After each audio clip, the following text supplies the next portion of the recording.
Hello दोस्तों, welcome back once again to our channel billion education. My name is Yash और आज हम पढ़ने वाले हैं अपने 10th स्टैंडर्ड साइंस 1 के बहुत ही इंपॉर्टेंट चैप्टर मेटलर्जी के एक कंसेप्ट आयनिक कंपाउंड से रिलेटेड। तो जैसा कि आप देख रहे हो साथियों, आयनिक कंपाउंड, इसमें जो नाम है उसमें ही आयंस है, समझ में आ रहा है। और आप सबको पता है आयंस मतलब एक तो कटायन होगा या तो फिर दूसरा अनायन होगा। सर क्यों दो ही होते हैं? जी हाँ, कटायन होता है और अनायन होता है। कैटायन मतलब पॉजिटिव चार्ज, अनायन मतलब नेगेटिव चार्ज।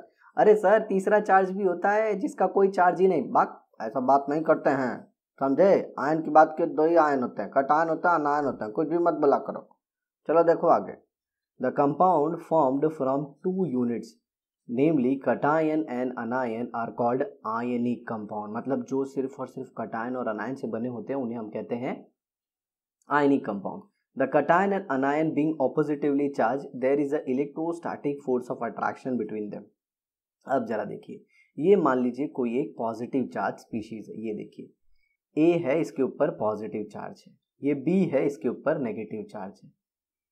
तो एक के ऊपर है पॉजिटिव चार्ज, एक के ऊपर है नेगेटिव चार्ज, और जग जानता है प्यारे दोस्तों ये दोनों के बीच में होगा अट्रैक्शन। क्या होगा? अट्रैक्शन होगा, अट्रैक्शन। और इस अट्रैक्शन को हम क्या कहते हैं? इस अट्रैक्शन को कहते हैं इलेक्ट्रोस्टैटिक। इलेक्ट्रोस्टैटिक देखिए दो शब्द से बना है ये। इलेक्ट्रो मतलब इलेक्ट्रिक चार्ज और स्टैटिक मतलब रुका हुआ। इन रुके हुए चार्जों के बीच में जो फोर्स ऑफ अट्रैक्शन है उसी को हम कहते हैं आयनिक बॉन्ड।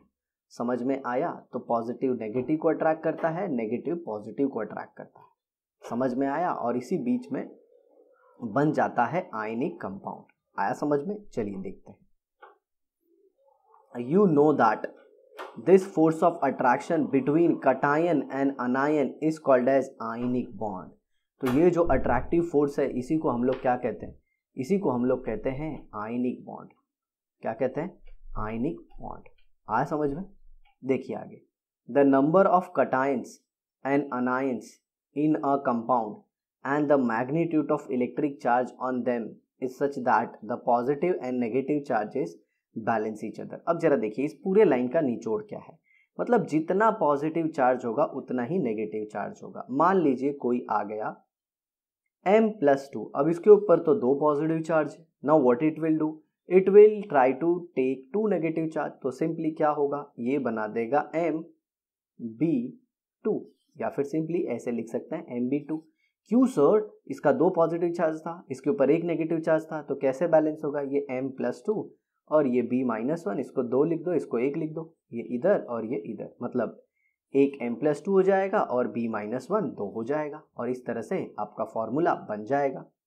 समझे? चलिए देखिए आगे। As a result ionic compound is electrically neutral. मतलब जितना इलेक्ट्रॉन कम था और जितना इलेक्ट्रॉन ज़्यादा था दोनों बैलेंस हो गए। मतलब जो पॉजिटिव चार्ज है उसने नेगेटिव चार्ज को स्टेबलाइज कर दिया और जो नेगेटिव चार्ज है उसने पॉजिटिव चार्ज को स्टेबलाइज कर दिया। समझे? Ionic compounds are crystalline in nature. अब देखिए ये शब्द का बहुत ही अच्छा मीनिंग है। क्रिस्टल मतलब इनका एक रेगुलर अरेंजमेंट होता है। Regular arrangement. क्रिस्टल मतलब क्या? एक रेगुलर अरेंजमेंट होता है। और इसी का एक ऑपोजिट होता है जिसको बोलते हैं अमॉर्फस। अमॉर्फस में एग्जाम्पल है आपके पास आटा, आटा, वीट, वीट। समझ में आया? नहीं सर वीट नहीं बोलते उसको। जी हाँ, वीट तो गेहूं को बोलते हैं। तो आपको अंग्रेजी में नीचे कमेंट बॉक्स में लिख के बताना है कि आटे को अंग्रेजी में क्या बोलते हैं। तो वो आपका एग्जाम्पल है अमॉर्फस का। और क्रिस्टलाइन का एग्जाम्पल सर, ओए क्रिस्टलाइन का एग्जाम्पल डायमंड है बे। हाँ समझा क्या? क्रिस्टलाइन का एग्जाम्पल क्या है? डायमंड। डायमंड हीरा है सदा के लिए। PNG jewellers. समझ में आया? आगे देखो। The surface of all the particles of a crystalline substance have a definite shape and smooth and shiny. जैसे मैंने बताया ना, फिक्स रेगुलर अरेंजमेंट, इसीलिए यहाँ पे बोला गया है डेफिनिट शेप। आगे देखिए। The regular arrangement of ion in the solid ionic compound responsible for their crystalline nature. मतलब इसमें जो अरेंजमेंट है वो हमेशा रेगुलर होता है। जैसे मैं आपको NaCl का बताता हूं। मान लीजिए ये ऐसे पॉइंट्स हैं, ओके। अब इसी पे आयंस रहेंगे। मैं बस एक अरेंजमेंट बता रहा हूँ, बाकी ये कैसे होते हैं ये तो आप पढ़ोगे अपने हायर स्टैंडर्ड में। तो इधर देखिए, ये मान लीजिए Na+ है, तो यहाँ पे कौन होगा? जी हाँ, यहाँ पे होगा Cl-। अब Na+ के राइट में Cl- हो गया, तो लेफ्ट में भी Cl- आएगा, ऊपर भी Cl- आएगा, नीचे भी Cl- आएगा, और आगे भी Cl- आएगा, इधर भी Cl- आएगा, और पीछे भी Cl- आएगा। ये आगे का है तो थोड़ा सा आपको मोटा दिखा देता हूँ मैं, समझे, ताकि आपको लगे कि हाँ सर ये अग्गू की तरफ है, और ये किधर है, ये पिच्चू की तरफ है, समझे, ऐसा ऐसा पिच्चू की तरफ। तो ऐसे टोटल कितने Cl- आयन अपने एक सोडियम प्लस को घेर रहे हैं, देख रहे हैं, 6 ऐसे घेर रहे हैं, तो एक परफेक्ट अरेंजमेंट है। फिर वापस ऐसे ही होगा, देखो समझने की कोशिश करो, फिर ऐसे ही होगा, देखो Na+, फिर इधर आ जाएगा बगल में Cl-। तो देखिए लेफ्ट में भी Cl, राइट में भी Cl, नीचे भी Cl-, ऊपर भी Cl- आएगा, और प्यारे बच्चों फिर वैसे ही आगे भी एक कौन आ जाएगा, Cl-, और इसके पीछे भी एक आ जाएगा Cl-। मतलब NaCl क्रिस्टल में एक Na+ 6 Cl- से सराउंड होता है, और ऐसे ही एक Cl- 6 Na+ से सराउंड होता है। सर कैसे, देखो ना, अब यहाँ पे तो Na+ आएगा, यहाँ पे Na+ आएगा, तो देखो Cl के लेफ्ट में Na+, राइट में Na+, नीचे Na+, ऊपर भी Na+ आएगा, इसके अग्गू भी Na+ आएगा, और इसके पिच्छू भी Na+ आएगा। समझे हमारी बतिया? नहीं समझे हो तो समझ लो, बहुत इंपॉर्टेंट है ये। आगे देखिए, the arrangement of ions in different is different in different ionic compound. जी हाँ, ये तो NaCl का अरेंजमेंट बताया था, अगर MgCl2 होगा, CHCl होगा, तो उसका अरेंजमेंट अलग होगा। And therefore the shape of their crystals are different, और जब अरेंजमेंट अलग है तो नो डाउट क्रिस्टल भी अलग होगा। क्रिस्टल मतलब क्या, जो सॉलिड बनता है, मतलब जैसे सबको ज्वाइन कर दिए, मान लीजिए इसको ऐसे ज्वाइन करके आप एक शेप देना चाहते हो, ये देखो ऐसे एक ज्वाइन करके एक शेप देना चाहते हो, तो ये क्रिस्टल का शेप बनेगा। ये ऐसे दूर दूर दिखाया मैंने, बट ये दूर दूर नहीं होते। The main factor that determines the general arrangement of ions in a crystal is attractive force between oppositively charged ion and repulsive force between similarly charged। मतलब ये शेप कैसे डिटरमाइन होता है, मतलब क्रिस्टल कैसे होगा, ये कैसे डिसाइड होता है, ये डिसाइड होता है कि ये जो पॉजिटिव चार्ज है, जैसे Na+ है, Na+ है, ये आपस में एक दूसरे को क्या करेंगे, ये आपस में एक दूसरे को रिपेल करेंगे। और जैसे नेगेटिव चार्ज है, जैसे Cl-, Cl-, ये भी आप में इसमें एक दूसरे को रिपेल करेंगे, और फिर ये तो आपस में अट्रैक्ट करेंगे, ये तो आपस में अट्रैक्ट करेंगे। तो कितना अट्रैक्शन है और कितना रिपल्सन है, किती अट्रॅक्शन आहे रे बाबा आणि किती रिपल्शन आहे ते डिसाईड करतो की क्रिस्टल स्ट्रक्चर कसं असणार। कळलं काय बाळांनो, कळलं तुम्हाला? म्हणजे अट्रॅक्टिव्ह फोर्स डिसाईड करतं सर। हां मुलांनो, अट्रॅक्टिव्ह फोर्स डिसाईड करतं, कळलं काय? असं आहे। चला बघा आता पुढे बघा। Because of this, the general crystalline structure has negative ions arranged around a positive ion and positive ions are arranged around a negative ion। देखो हम तुमको स्ट्रक्चर बताए थे ना, देखो आ गया ना, पॉजिटिव के अराउंड कौन, नेगेटिव, नेगेटिव के अराउंड कौन, पॉजिटिव। देखो सर आप स्ट्रक्चर बताए थे हम लोग को सर, वो एक्स्ट्रा नहीं था, इसीलिए बताया था ताकि आगे वो लाइन आएगी। Two important factor responsible for certain crystal structure are as follows. सबसे पहले size of positively and negatively charge ion. सबसे पहले क्या हो जाएगा, size of positively and negatively charge ion. Second, magnitude of electrical charge on the ion. तो सबसे पहले क्या है, साइज ऑफ कटायन और अनायन कितना है, फिर ये क्या 2 पॉजिटिव है कि फिर 3 नेगेटिव है, मतलब कितना पॉजिटिव और नेगेटिव चार्ज है। तो सबसे पहले तो कितना बड़ा है, छोटा है या बड़ा है, और फिर तीसरा अरे मतलब दूसरा जो है वो उनके ऊपर पॉजिटिव चार्ज ज़्यादा है या कम है।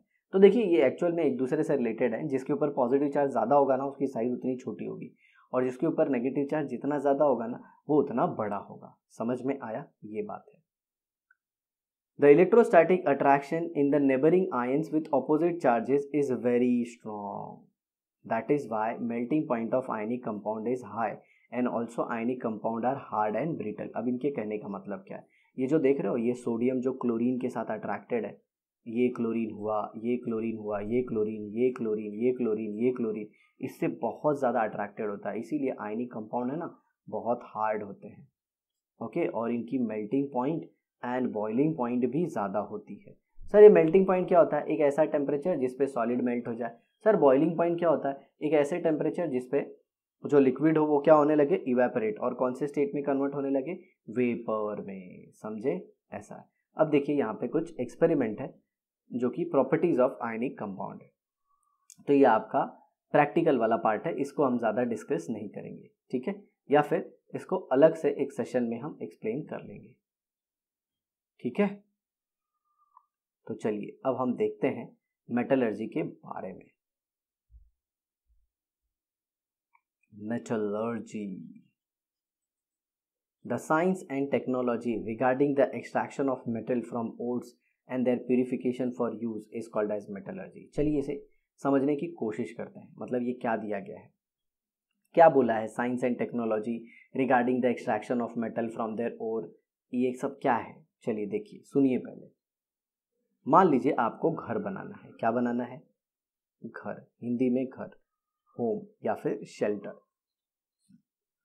तो आपको क्या लगेगा? सबसे पहले नो डाउट लैंड लगेगा, ओके। फिर उसके बाद क्या लगेगा? Building material, okay.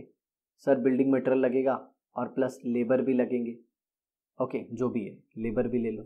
लेबर में सब आ गया, हाँ, इंजीनियर, वर्कर, सब। बिल्डिंग मटेरियल में आपको क्या लगेगा? सीमेंट लगेगा, कंक्रीट ले लो, आयरन की रॉड लगेगी या फिर आयरन की पिलर्स लगेंगी, ओके, ब्रिक्स लगेंगे, बहुत सब कुछ लगेगा।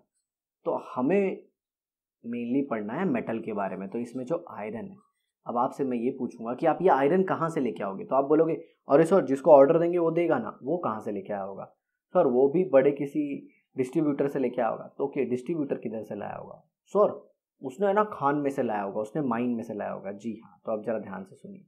तो ये मान लीजिए अर्थ क्रस्ट है और आपने यहाँ पे खोद दिया, ऐसे यहाँ पे कुछ खोद दिया, गड्ढा, ये यहाँ तक ऐसे खोद के गए, ओके। अब आप क्या देखते हो? यहाँ तक जाने के बाद आपको कुछ मिला, मतलब आप खोदते गए खोदते गए खोदते गए और यहाँ पे आपको कुछ मिल रहा है ऐसे, ओके। फिर आपने टेस्टिंग किया इसका, तो देखा आपने इसके अंदर आयरन है। आया समझ में? अब ज़रूरी नहीं है कि आप कहीं पे भी जाओ, ज़मीन को खोदो और आपको आयरन मिल जाएगा। ज़मीन का वो हिस्सा जिसके अंदर एक पर्टिकुलर मेटल ज़्यादा अमाउंट में मिलता है, उसी को हम लोग कहते हैं माइंस। क्या कहते हैं? माइंस। और ये जो खोद के निकाला है ना, इसी को बोलते हैं मिनरल। अब क्या ज़रूरी नहीं है कि ज़मीन के इसी हिस्से में आयरन मिलेगा, ऐसा तो कोई दूसरा भी हिस्सा हो सकता है जहाँ पे आप खोदो तो आपको यही आयरन फिर मिले, यहाँ पे आयरन फिर मिले यहाँ पे, और पता चला यहाँ पे जो खोद के ये निकाले इसमें आयरन ईजिली निकल रहा है, अच्छे से मिल रहा है। समझ में आया? तो यहाँ पे भी जब भी ज़मीन खोद के आप निकालते हो उसको मिनरल बोलते हैं। यहाँ पे भी ये क्या मिला? मिनरल। लेकिन क्या हम सारे मिनरल से आयरन निकालना चाहेंगे? यहाँ से भी आयरन निकालेंगे, यहाँ से भी आयरन निकालेंगे? जी नहीं। हम देखेंगे कि कहाँ से हमको आयरन ईजिली मिलता है। ईजिली मतलब इसमें से बाकी चीज़, जैसे कि आप सबको पता है मिट्टी को खोदने के बाद उसके अंदर सिलिका होता है। समझ में आ रहा है आपको? उसके अंदर क्या होता है? सिलिका। वो अपने को नहीं चाहिए। और बहुत सारी इम्प्योरिटीज़ होती हैं, या फिर उसको मैं बोल सकता हूँ अनवांटेड चीज़ें होती हैं जो हमें नहीं चाहिए होती। तो ऐसा पार्ट जिसमें से हम ईजिली निकाल लें, जिसमें से हम क्या करें? ईजिली निकाल लें अपना डिज़ायर चीज़, ओके, उसी को हम बोलेंगे ओर। मान लीजिए इस मिनरल में से हम मेटल को, आयरन को ईजिली निकाल पा रहे हैं, तो इसको हम लोग क्या बोल देंगे? ओर बोल देंगे। लेकिन क्या इसको ओर बोलेंगे? जी नहीं, क्योंकि इसमें से आयरन जल्दी नहीं निकल रहा है। अब जरा देखिए, सिर्फ जल्दी निकलने का बात नहीं होता, पैसा, रोकड़ा कितना लग रहा है। मान लो इधर से आपको आयरन निकालने में ज़्यादा पैसा लग रहा है, लेकिन यहाँ से आयरन ईजिली निकल रहा है। फिर यहाँ से आयरन निकालने में आपको टाइम ज़्यादा लग रहा है, लेकिन यहाँ पे टाइम भी कम लग रहा है। तो ओवरऑल जहाँ से पैसा कम लगे, पोल्यूशन कम हो, टाइम कम लगे, ऐसे मिनरल में से जब हम मेटल को निकालते हैं तो उस मिनरल को हम ओर कहते हैं। तो चलिए मैं आपको थोड़ा सा मिनरल और ओर के बीच में डिफरेंस बताता हूँ। तो देखिए प्यारे बच्चों, यहाँ पे आप जब भी अर्थ क्रस्ट को डिग करेंगे, okay, whenever you will dig the earth crust and not any earth crust, मतलब अर्थ क्रस्ट में कहीं पे भी नहीं, समझ में आ रहा है? एक स्पेसिफिक पोर्शन जिसे हम लोग क्या कहते हैं? माइन। और इसको खोदने के बाद आपको मिलेगा मिनरल, और एक ऐसा मिनरल जिससे मेटल को ईजिली निकाला जा सके। ओके, ऐसे मिनरल से जिससे ईजिली निकाला जा सके, टाइम भी कम लगे और पोल्यूशन भी कम हो। ओके, मैं थोड़ा सा ये ऊपर कर देता हूँ, जिसमें से मेटल को क्या कर सके, ईजिली निकाल सके, टाइम भी कम लगे और पोल्यूशन भी कम हो, तो इसे हम लोग कहते हैं और। नहीं तो ऐसे बहुत सारी माइन होगी और बहुत सारी माइन से बहुत सारे मिनरल मिलेंगे, बहुत सारे मिनरल, लेकिन ऐसा मिनरल जिससे मेटल ईजिली मिले, टाइम भी कम लगे, रोकड़ा भी कम लगे, उसे हम लोग कहते हैं और। आया समझ में? तो ये था और मिनरल के बीच का डिफरेंस। तो यहीं पे एक डायलॉग भी आता है, all ores are mineral, all ores are mineral but all minerals are not ore, but all minerals are not ore. क्योंकि ये देखो ना, मिनरल तो ये भी है, ये भी मिनरल है, ये भी मिनरल, लेकिन अपन ने इसको और बोला नहीं, अपन ने सिर्फ इसको और बोला क्योंकि इसमें से मेटल इजीली निकल सकता है, टाइम भी कम लगता है और चीपली आ जाता है। सर क्या मस्त समझाया, मेरे को अच्छा लगा sir. Occurrence of metal, most of the metal being reactive do not occur in nature in free state, but they are found in a combined state as their salt as oxide, carbonate, sulfide, nitrate. However, the most unreactive metal are not affected by air, water and other natural factor like silver, gold, platinum generally occur in free state. अब जरा देखिए इनका यहाँ पे कहने का मतलब क्या है। अब देखिए मेटल भी जो होता है ना, वो दो प्रकार के होते हैं। एक जो बहुत रिएक्टिव होते हैं। क्या होते हैं? रिएक्टिव। मतलब सिंपल सी बात है, ये फ्री स्टेट में नहीं मिलेंगे, ये फ्री स्टेट में नहीं मिलेंगे। और कुछ होते हैं जो नॉन रिएक्टिव होते हैं। ओके, जो नॉन रिएक्टिव होते हैं उनको नोबल मेटल बोलते हैं। क्या बोलते हैं? Nobel metal. ओके, अब ये नॉन रिएक्टिव मेटल कौन है? जनरली आप देखोगे तो गोल्ड है, प्लैटिनम है, और आप कह सकते हो थोड़ा बहुत सिल्वर भी ऐसा ही है। ठीक है, तो ये लोग तो आपको फ्री स्टेट में मिल जाएंगे। ओके, आपने डिस्कवरी पे एक प्रोग्राम देखा होगा, घाना में सोना। मतलब घाना साउथ अफ्रीका में एक ऐसी जगह है जहाँ पे हमें गोल्ड मिल जाता है, बड़ी आसानी से मिल जाता है। आ समझ में? ऐसा है, डिग करना है आपको पर्टिकुलर लैंड लेना होगा और वहाँ पे डिगिंग करना होगा। वहाँ पे माफियाज होंगे या फिर गवर्नमेंट है, उनसे आपको लैंड परचेज करना पड़ेगा। अब देखो कुछ मेटल जो रिएक्टिव होते हैं, जैसे सोडियम है, मैग्नीशियम है, कैल्शियम है, आयरन है, एल्यूमिनियम है, ये सारे रिएक्टिव होते हैं। क्यों? क्योंकि ये इलेक्ट्रॉन इजीली देना चाहते हैं। और आपने तो पिछले वाले चैप्टर में या फिर हमारे कार्बन वाले चैप्टर में या फिर अपने लोअर स्टैंडर्ड में 9th स्टैंडर्ड में रिएक्टिविटी सीरीज पढ़ा होगा। और वो छोड़ो, इस साल आपने मेटलर्जी में ही पढ़ा है रिएक्टिविटी सीरीज। रिएक्टिविटी सीरीज में जो ऊपर आते हैं, ऊपर पता है ना, potassium, sodium, please send cat monkey all zebras into large height की रिएक्टिविटी सीरीज में जो ऊपर मेटल आते हैं वो बहुत ज़्यादा क्या होते हैं? रिएक्टिव होते हैं साथियों।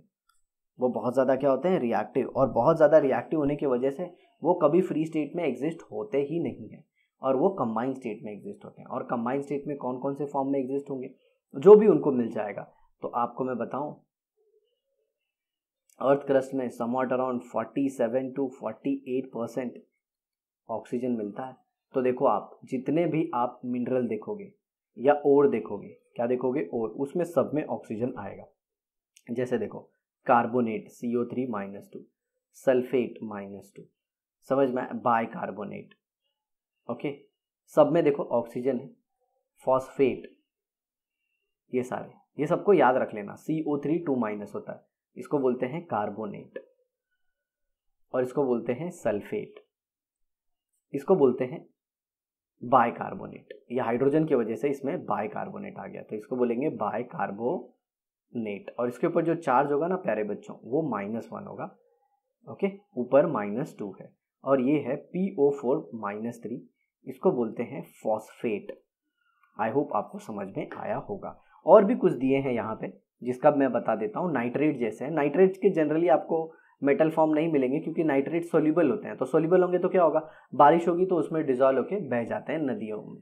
ओके, तो नाइट्रेट का भी फॉर्मूला बनाना जरूरी है, तो यहाँ पे मैं बता देता हूँ NO3-। और ये देखिए, ये सल्फाइड है, ड S-2। ठीक है, ऐसे बारीक चीजें हैं। केमिस्ट्री सब्जेक्ट है, देखो नाम में ही मिस्ट्री है, तो आपको पता होना चाहिए सब साइंस। आगे चल के केमिस्ट्री हो जाएगा। The compound of metal that occur in nature along with impurities are called as mineral. Okay, तो देखो मैंने बताया इसके अंदर मेटल होता है और इम्प्योरिटी होती है, उसमें आप उसको अपन क्या बोलते हैं, मिनरल। लेकिन क्या सारे मिनरल से अपन मेटल को निकाल सकते हैं? जी नहीं। अब उसी को यहीं पे एक्सप्लेन किया होगा।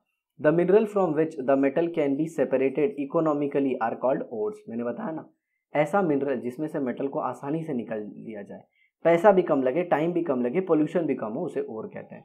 Ores contain many type of impurities such as soil, sand, rocky substance along with metal compound. मैंने बताया ना, सैंड मतलब सिलिका तो मिलेगा ही, रॉकी कुछ स्टोन्स भी मिल सकते हैं ऐसे। This impurities are called as gangue, मतलब मेटल के अलावा जो कुछ भी मिनरल में होता है उसे हम कहते हैं गैंग। गैंग मतलब इम्प्योरिटी। ओके, गैंग का एक और नाम है, वो भी बता देता हूँ, मैट्रिक्स कहते हैं इसे। ओके, कुछ होशियार बच्चे भी हमारे वीडियो देखते हैं तो उन्हें थोड़ा एक्स्ट्रा नॉलेज होना चाहिए। Metals can be extracted from their ores by means of various method of separation. Okay, मतलब अब जो मेटल है अपना, वो तो सॉइल के साथ है, सैंड के साथ है, रॉक के साथ है, तो उसको तो अपने को अलग करना पड़ेगा, बराबर ना। तो अलग करने के प्रोसेस को ही अपन क्या बोलते हैं, metallurgy. The process of extraction of metal in pure state from the ore is also a part of metallurgy. समझ में? मतलब मेटल के साथ सॉइल है, मिट्टी है, कुछ और भी कचरा है, गंदगी है, तो सबको हटा के प्योर मेटल जो चाहिए ना, तो उस प्रोसेस को अपन बोलते हैं मेटलर्जी। तो जब आप घर बना रहे थे ना, तो जो आयरन आपने लाया था ना, आप जो बोल रहे थे कि सर डिस्ट्रीब्यूटर के पास गए थे, तो डिस्ट्रीब्यूटर को भी किसी बड़े, बोलता है ना, कंपनी ने दिया होगा जो आयरन को डायरेक्टली माइन से निकलती है और प्योरीफाई करती है। Ores are taken out of the mines and gangue is usually separated from the ores at the site itself by various method. मतलब जो डिजायर्ड मेटल है उसके अलावा जो कुछ भी चीज़ें हैं जो हमें नहीं चाहिए, वो वहीं पे जहाँ पे डिग करके निकाला गया है ना, वहीं पे हम वो जो इम्प्योरिटी है, गैंग है, उसको निकाल देते हैं। Then the ores are carried out to the place where metal are produce. Okay, समझ में आया? मतलब जो मिनिमम इम्प्योरिटी निकालना होता है वो निकाल देते हैं, फिर जिसमें मेटल का कंटेंट ज़्यादा होता है उसे हम लोग ऐसे जगह पे शिफ्ट कर देते हैं जहाँ पे हम लोग को मेटल प्योर फॉर्म में निकालना है। There metal are extracted in pure form, फिर हम मेटल को प्योर फॉर्म में लाते हैं। Then metal are further purified by different method of purification. The entire process is called as metallurgy. मतलब माइंड से मेटल को कंबाइन फॉर्म से लेकर फ्री स्टेट तक, मेटल एकदम प्योर स्टेट में लाने के इस पूरे प्रोसेस को प्यारे साथियों हम लोग मेटलर्जी बोलते हैं। और मेटलर्जी में कुछ बेसिक प्रिंसिपल होते हैं और इन बेसिक प्रिंसिपल को हम पढ़ेंगे अपने नेक्स्ट एपिसोड में। तो before starting the basic principle of metallurgy, I would like to tell you कि हमने अपने इस चैनल पे पूरा 11th-12th को ख़त्म कर दिया है। हम आपका साथ ही साथ 10th के भी सारे सब्जेक्ट ख़त्म करेंगे, बट बस आपका सपोर्ट चाहिए साथियों। इस वीडियो को जितना हो सके उतना अपने दोस्तों के बीच शेयर कीजिए। Thanks a lot for watching the video. Have a nice day. Bye bye.